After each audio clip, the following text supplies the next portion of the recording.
जोङो बे सालबारि NLC आमथिखा एरियानि सिङाव थानाय बे हालामावहाय जोङो सिलभार जुबली खुंदों आरो बे सिलभार जुबली खुंनायावहाय साफ्रोमबो बेयाव बाहागो लाफैनाय जोंनि BCC निफ्राय साफ्रोमबो दैदेनगिरिनिफ्राय लानानै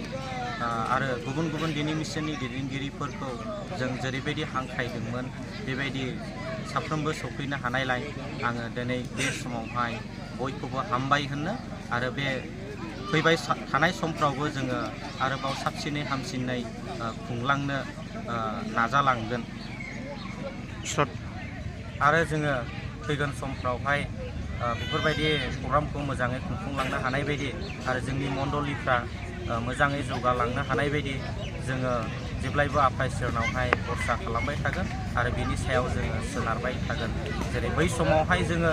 आफा इसोरनावहाय भरसा खालामनानै फैदोंमोन बे जायगायावहाय आरो बे जायगायाव जोङो दिनैहाय मोजां मोनसे थांना थानायनि लामाखौ आफा इसोरा होबाय बेनिखायनो हामबाय होनो बे इसोरखौहाय गोजोन्थों। बिराद गोजोननाय मोनदों जोंनि बे जुबुलियाव गुबुन गुबुन जायगानिफ्रायबो फैनानै जोंखौ मदद होफैबाय मावनाय दांनायाव होनानैनिफ्राय लानानै गासैबो प्रग्रामखौ जाफुंहोफैबाय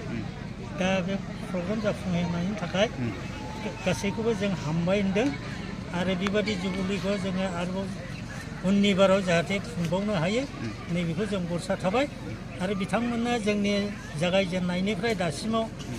जाबोनाय जाथायफोर आरो जारिमिनखौ जों बेखेवनानै होजोब्बाय आरो जों जाहाथे मोजाङै मोजां थानानै उननि 50 बोसोराव आरो जाहाथे जों बेबायदि जुबुलिखौ मोननो हाबावो नैबेखौनो जों आसा थाबाय। नैबे जाहैबाय केसिआर गिबियावनो बे इउटुबनि दिनैहाय बे जोंजोंहाय लोगो लाफैनो आरो जोंजोंहाय सिनायथि लाफैनो हास्थायफैनाय नोंथांखौ आं हामबाय होनदों अलिक मोसाहारि नोंथांखौ दा आंनि नोंथांनिसिम आरो नोंथांनि भिउवार्सफोरखौहाय मिथिहरनो हालामावहाय फैनाय सम सिगाङावहाय गोबां दुखु खस्थ'जोंहाय जोङो सौसिबोनानै दिनै बे अबस्थायावहाय सफैनो हादों जोङो मोजां मोनसे परिबेस्टनावहाय जोङो सफैनो हादों बेनिखायनो आङो